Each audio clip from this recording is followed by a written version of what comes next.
Good morning, everybody. It's Monday morning. It's about 7:20.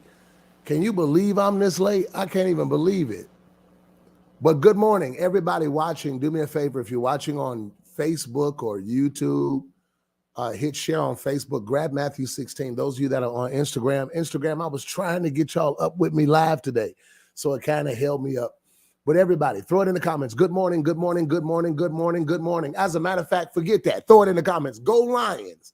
I don't think I've been a Lions fan in ages. But ain't it a trip that one season can change everything? I need everybody to throw this in the comments. Go Lions. Everybody on Facebook, hit share, share, share. Everybody on YouTube, invite inbox it to somebody. Instagram, do the same thing. Throw it in the comments. Go Lions. Teresa, what's going on? Go Lions. Go Lions. Go Lions. Man, Detroit is jumping right now. I almost wanted to get up and run out in there. Then I looked at the snow and said, no, they know my heart. But I'm proud of my city. We deserve a win. Come on, everybody, hit share. Go Lions. Go Lions. Go Lions. Carrie, what's going on, Carrie? I love you. Kev, I see you. Deshelle, Germany. Okay, go Lions. All right, everybody, I want you watching. Gianna, what's happening, Gigi? Melissa, I'm so proud of what God is doing in you, and I'm excited to see what you're becoming. Patrice, what's going on? Go Lions. Grab Matthew 16 and Monday through Friday. Today I'm a little late because I was trying to get this thing up by myself. We all need help, right? But today I tried to get this up by myself. This is a defining year for you, and I want you to get prepared for what God's about to do. Would you tag 2 or 3 people this morning on Facebook? Evangelism so easy. All you got to do is hit share, okay? I want you to hit share on Facebook. Those of you on Instagram, inbox this live to somebody. Go Lions. No, serious. I've been living in Detroit my whole life. It's been so long since the Lions had a winning season. But I guess when you finally win, it doesn't really matter how long you lost. Hey, throw this in the comments. One season can change everything. Huh? One season can change everything. Okay. I'm gonna continue to do this because I need your help. Everybody watching right now, I want you to hit share. Facebook, everybody hit share. Here, hit share. And everybody throw this in the comments. It's my defining year. No, it's my defining year. This is a year that will require a more dedicated, disciplined, decisive, determined version of you. 2024 will require more of you. Okay, come on. All right, everybody grab Matthew 16, hit share. I want to give this to you, and I'm not going to be live long today because I was late. Please forgive me. Tomorrow I'll be up right at 7 o'clock. You know, sometimes glitches get the best of you. It's my defining year. Somebody said it's my defiant year. No, don't be defiant. That's how you got where you are. It's my defining year. What do you mean? This year, everything has to change first in me. Then after everything has changed in me, things can change for me. So I want you to grab Matthew 16 because I want to speak to this very distorted image of Christ that many of us have. We have a distorted image of who he is. And as a consequence, it causes us to live with a distorted image of who we are. I think first, let me just throw this in the comments. Happy birthday, Dr. King. Happy birthday, Dr. King. I have a dream. No, throw it in there. Happy birthday. Happy birthday. Happy birthday. Okay. We celebrate Dr. King all year. Okay. And so we honor God for that. A defining year. Pastor, what do you mean when you say that?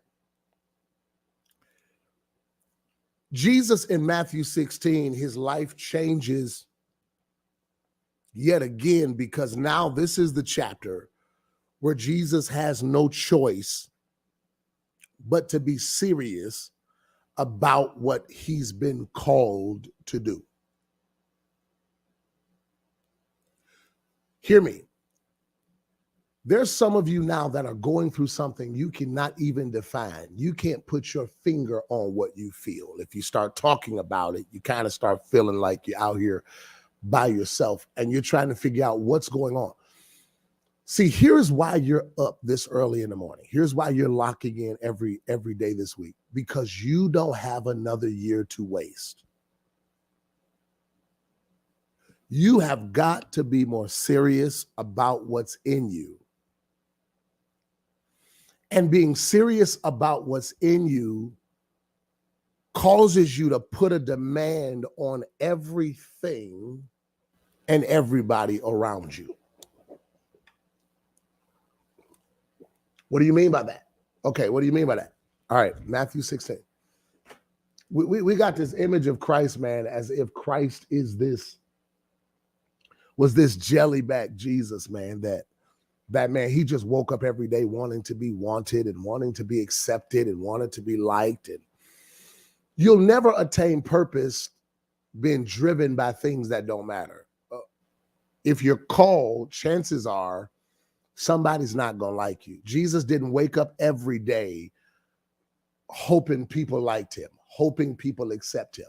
He woke up every day focused on his mission, focused on what he was called to do, focused on his purpose. So then we find Matthew 16, where kind of Jesus takes on a different tone in teaching than he does historically. I'm going to read it, and I want you to read it, because the same approach Jesus took to his circle and mission is the same approach you're going to have to take towards yours. Okay?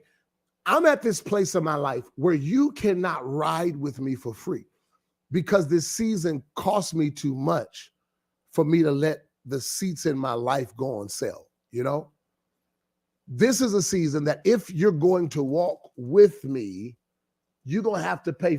Everybody throw this in the comments. Full price. Full price. Full price. Jesus' teaching takes on a different tone in Matthew 16.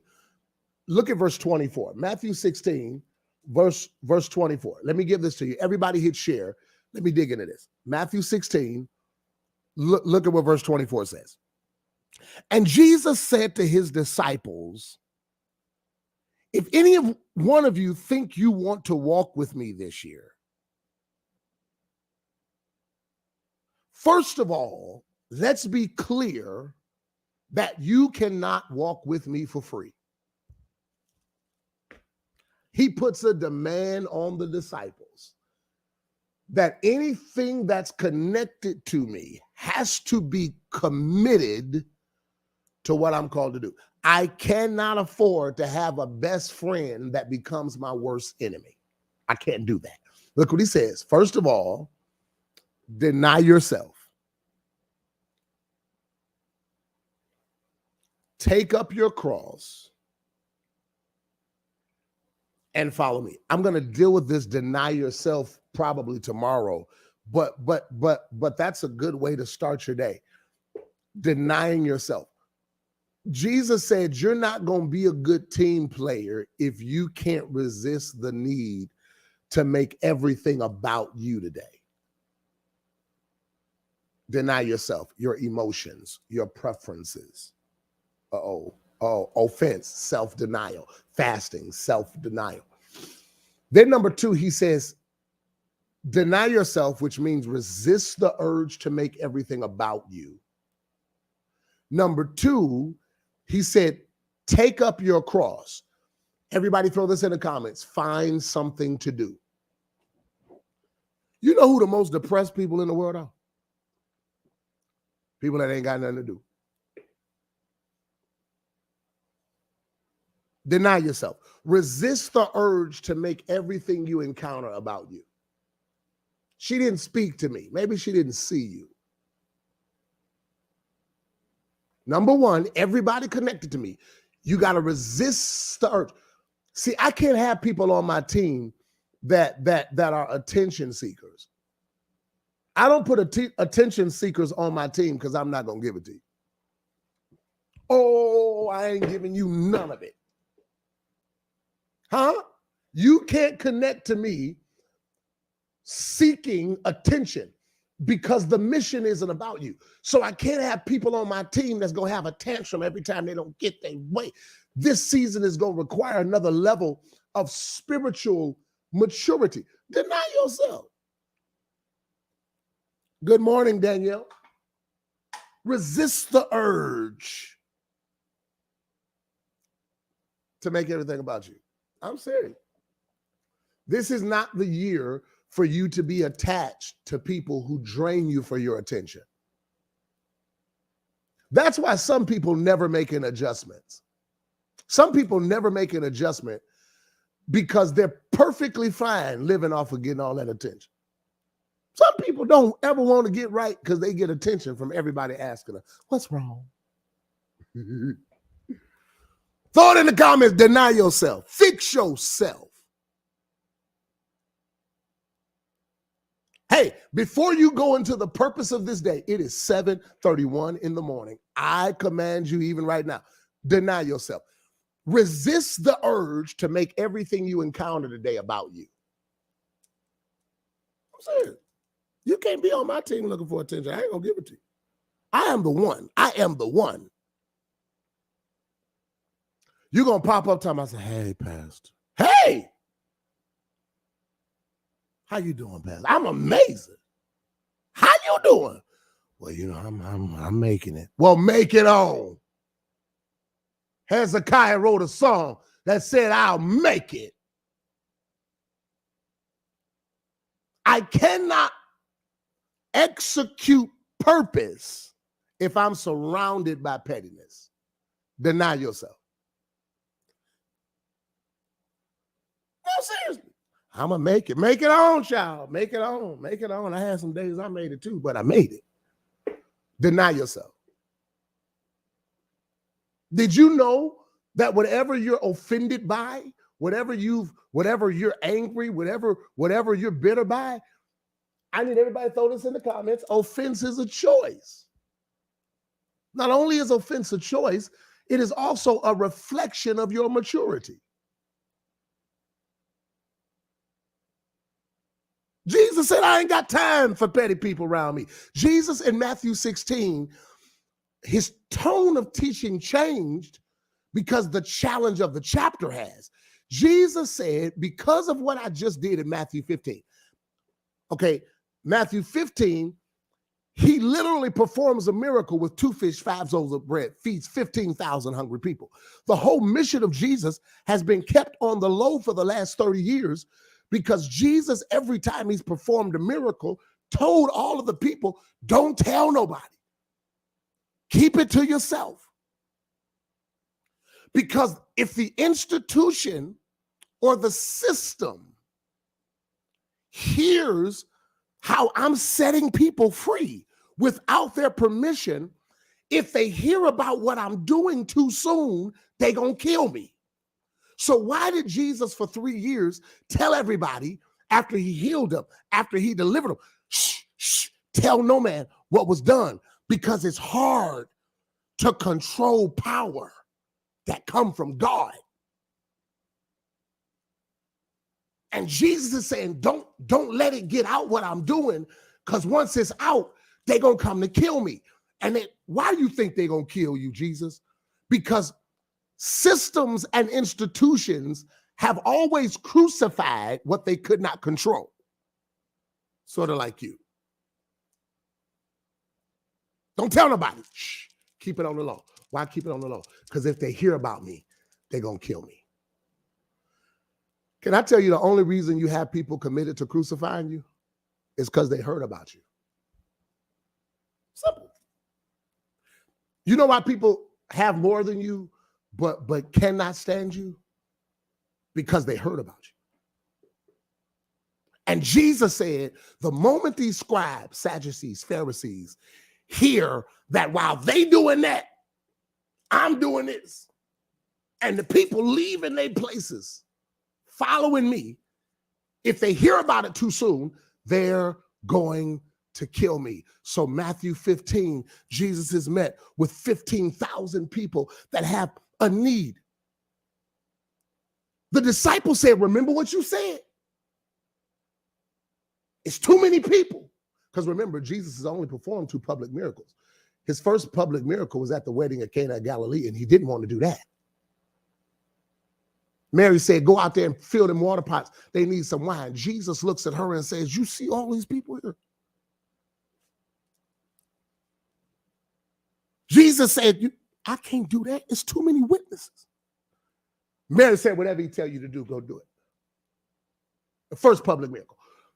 Matthew 15 is the second time he performs a miracle publicly because, let's be honest, publicity creates warfare.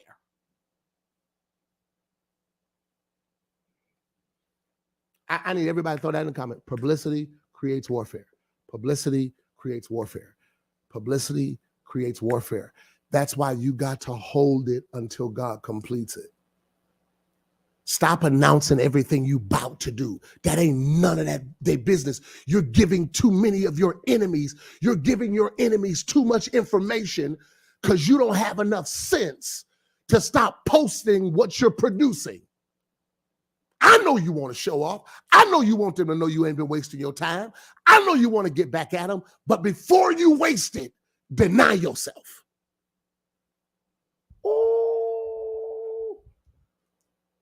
Deny the need to make everything a public spectacle. Because warfare comes with publicity. Everybody on Facebook, I want you to hit share right now. I want you to hit share right now, and I want everybody post it everywhere. I want you to post it. I want you to tag me. I want you to hold on to it. That publicity creates warfare. Stop being so public about everything you do. Stop making sure we know who you are. That's pride. See? They gonna know who they messing with. Make sure they know who they mess with. No. So now because of your ego, you start making stuff public that should have been kept private. Publicity creates warfare. Jesus said, the disciples say, man, you sure you gonna do this? Hold on. Write this down in your notes. Keep it private. Keep it private. Come on, keep it private. Come on, keep it private. Come on, keep it private. I want to see it. Keep it private. Lord, cover it in private so it can withstand the warfare from being public. Huh? Make it solid while it's private. Y'all not talking to me. Deny yourself. Resist the urge to prove points. You ain't got time to spend a whole year proving points. Deny yourself. Deny yourself. Come on. Deny yourself. Deny yourself. Well, they need to know that I'm okay. Why? They need to know that they didn't break me. Why? You need to know that they didn't break you. You need to know that you'll be okay. Stop living. What should we make public? You got to be on time, Joe, so you don't interrupt my teaching. Okay, wait a minute. Wait. Okay. Resist. Keep it private. Once something goes public, warfare is attached to it. Now, you don't run from the warfare, you prepare for it.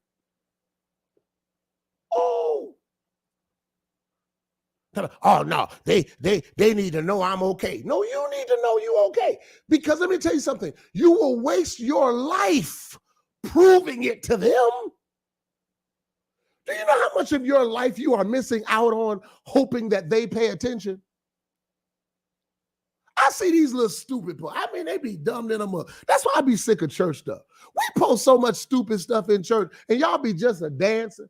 I saw somebody post the other day saying, what they say, the best revenge is to show them you're happier without them. Let me tell you something about if I'm happy.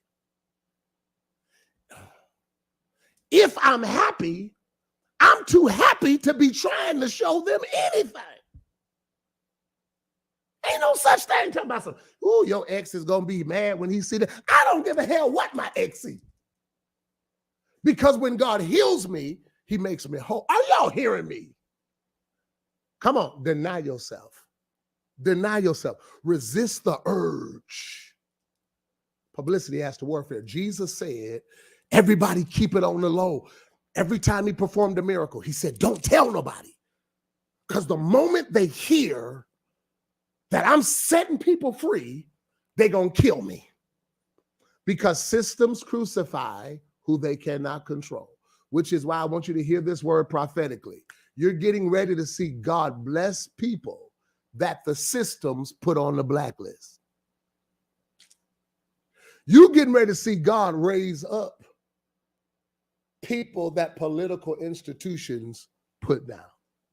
It's going to be like Cat Williams. God's going to raise people up that ain't never told their story. And you're going to understand why they told you stop listening. I tell people all the time, some of these church people tell you don't listen to me because if you listen to me, you're going to slip up and be who God called you to be. You keep listening to them, they're going to make you an usher.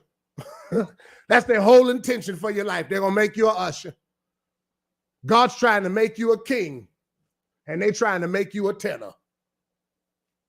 You're more than what systems want you to be, and Jesus' authenticity was offensive to the institution, which is why he made a commitment. Don't tell nobody, because if they hear about it, they're going to crucify me. And I can't die too soon. They got to do it at the right time. It got to be at the right place. It's got to be at the right moment. I can't be crucified until I get back to Jerusalem. I can't let this happen out here in Capernaum. I can't be crucified in the wrong place, because if I'm in a wrong place, what's supposed to be a crucifixion will simply be a homicide. So Jesus kept his movements on the low. Why did he keep them on the low? Because if they find me, they're going to kill me. So he keeps it on the low. Matthew 15,000 people outside. Jesus is trying to move on because they already told him, we ain't got room. You can't, no more public outbursts, no more drama, no more nothing. She said, okay, cool. He's continuing on. He hears 15,000 people crying. He hears 15,000 people crying. 15,000 men, women, and more than anything, children screaming, saying they're hungry. And he couldn't ignore them. Isn't it a blessing that even when he should have, only, hold on. Only if this is your testimony. I need you to throw your testimony in the comments. That even when he shouldn't have, when I didn't think he would have, I love Jesus because, just throw this in the comment, he didn't ignore me. He should have kept on going. Matter of fact, if he would have ignored me, they would have never found it. My need snuffed out Jesus. It is the miracle that let the institution know where to find him. Snuffed him out. He didn't ignore me. He should have. I had no reason he should have listened to me pray. There's no reason he should have anointed me preaching. There's no reason he should be blessing the labor of my hands. But he chose not to ignore me. This is why you cannot be a believer and forego the privilege of prayer. See, I don't believe in teaching or doing prayer on live. I just don't, because I read the Bible. Forgive me. I don't do all that. Y'all get on camera. Hold on, let me get my accessory. This is what y'all be doing. Y'all get on camera with this now. Y'all be on camera. Yeah. You know, you put your shawls on and stuff. Let me stop. Somebody go get that. Pastor, why you do that?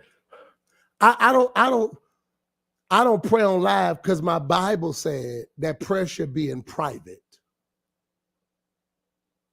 I need everybody to throw in the comments, prayer is private. And I don't care what they tell you.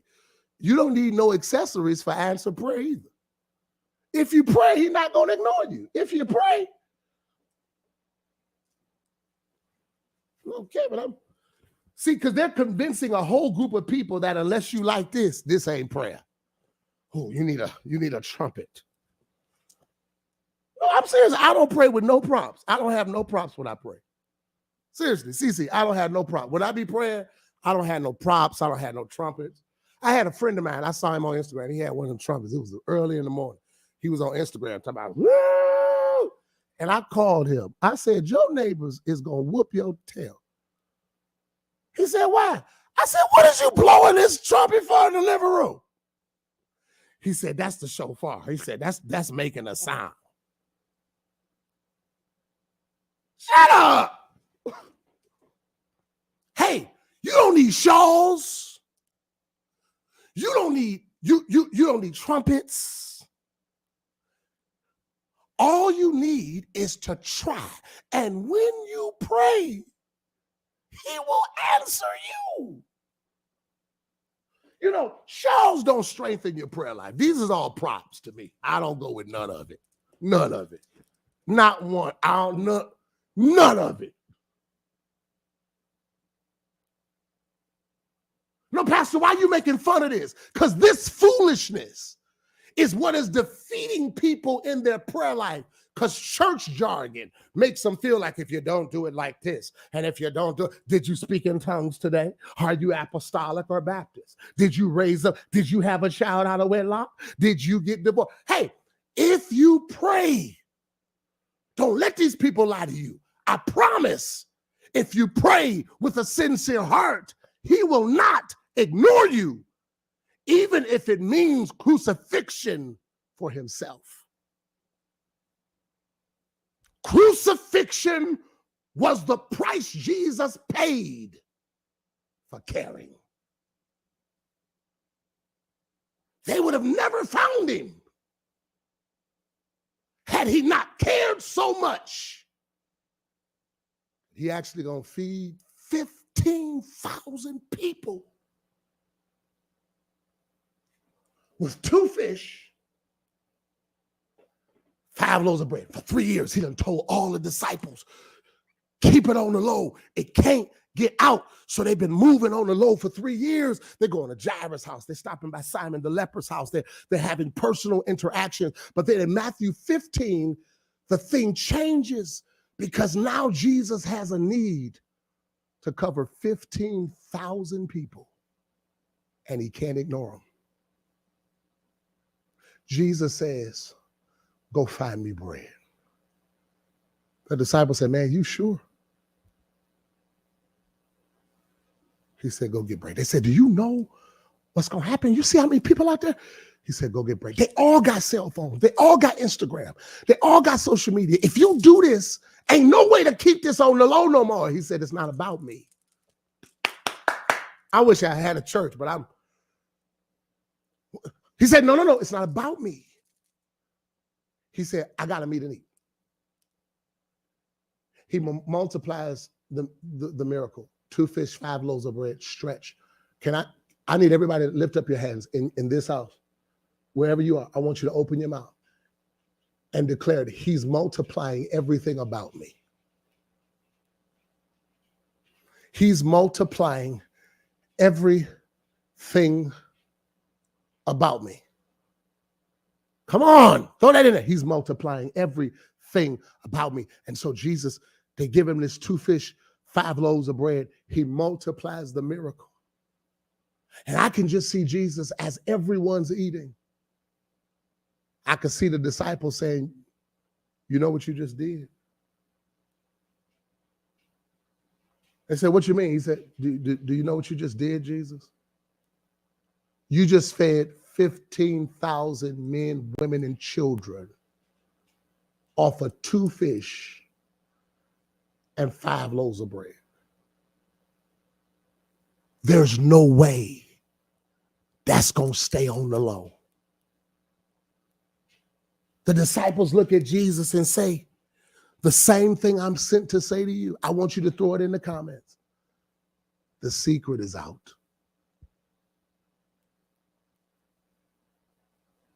Throw that in there. The secret is out. What's the secret?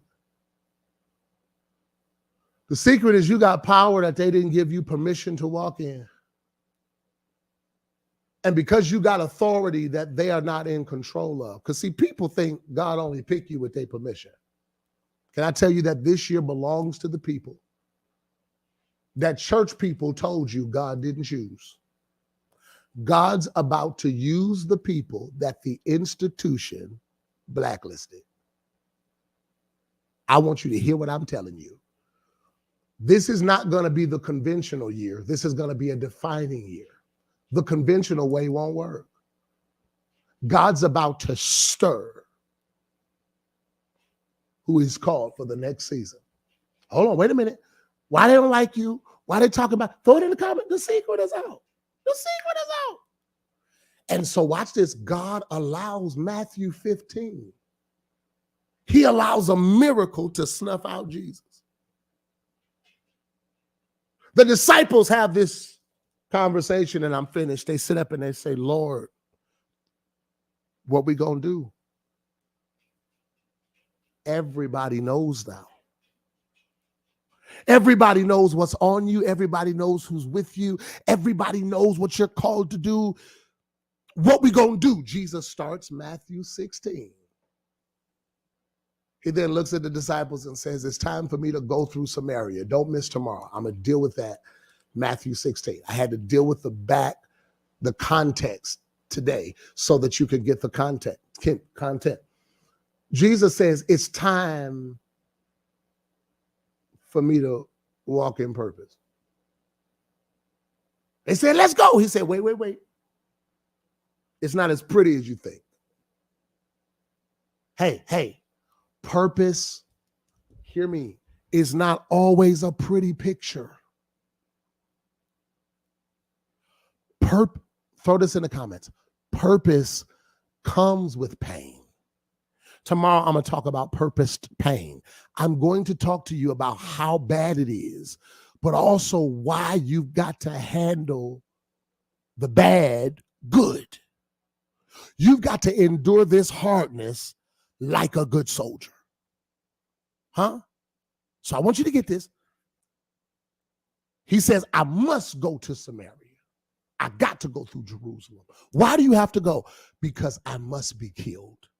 What? I must be crucified. Why?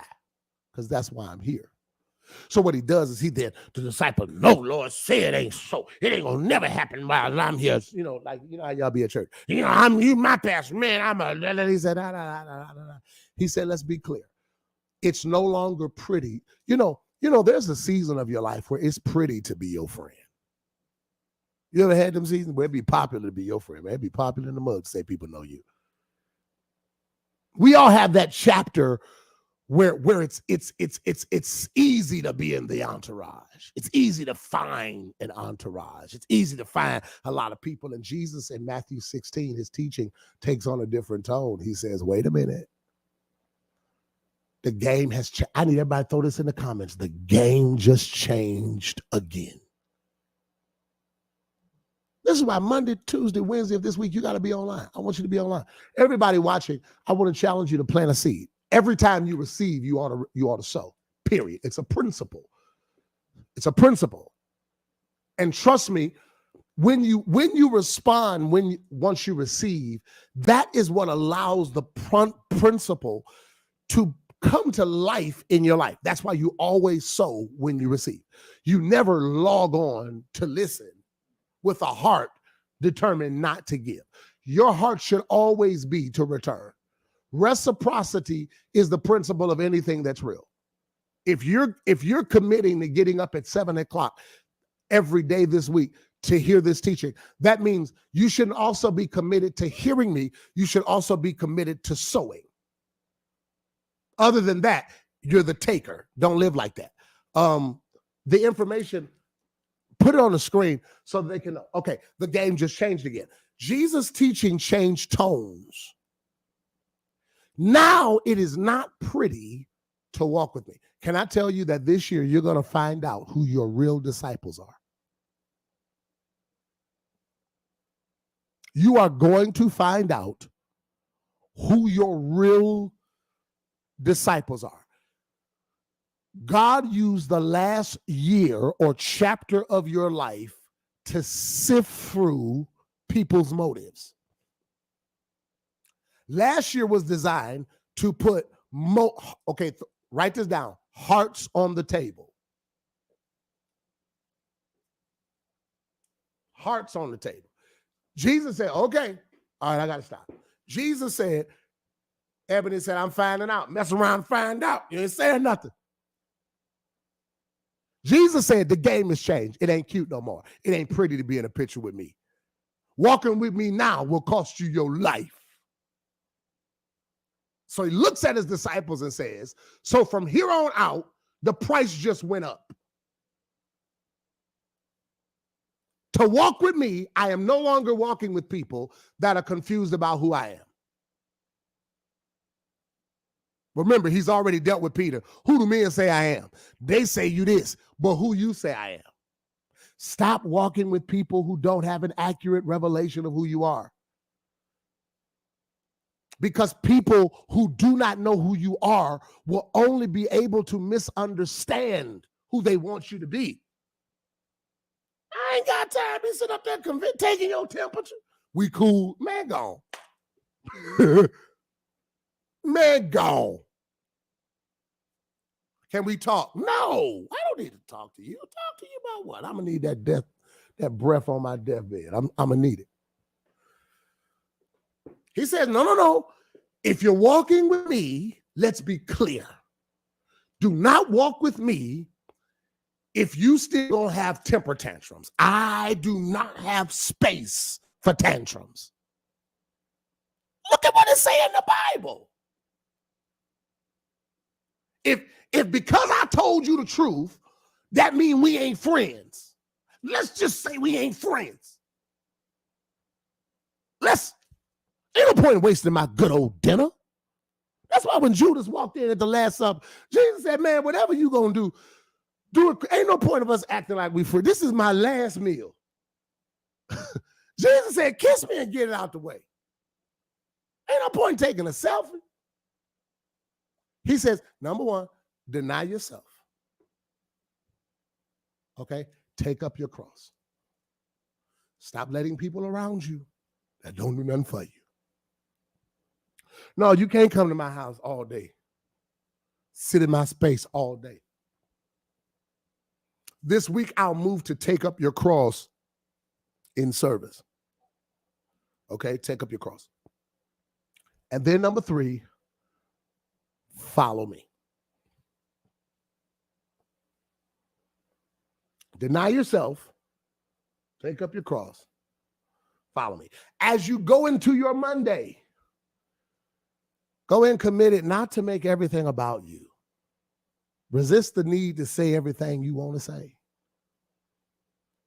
Resist the need to think that just because you want to say it, that means we got to hear it. Resist the need to make everything about you. Make a commitment to be unoffendable. Again, offense is a reflection of maturity. You weren't offended. You chose to be offended.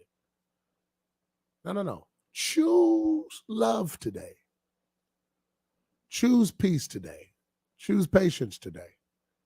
I need everybody to throw this in the comments. The choice is mine.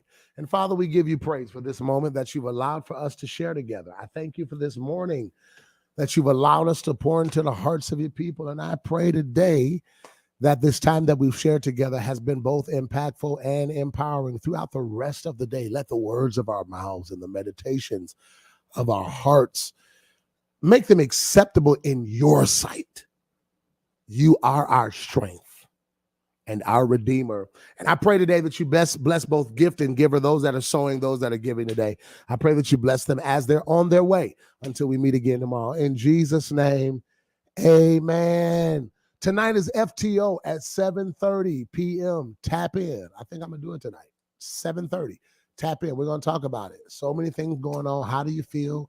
What do you think? We'll do that. And then tomorrow morning at 7 a.m., we'll be live for 30 minutes or so. I was really late today because I couldn't figure out how to do this. I did it all by myself. I think it came out pretty good, too. Okay. Those of you that are giving via Cash App, you can send it to New Life Anywhere or PW Live. If you're texting to give, it's rolling across the screen down there. Oh, thank you, Derek. It's rolling across the screen down there. And for all of you that are like, man, I want to make sure I'm locked in this week, I want you to set your notifications. Meet me every morning at 7 a.m. 7 a.m. I want you to jump on. I want you to tag somebody. I want you to share it for 30 minutes or so. I am expecting a harvest.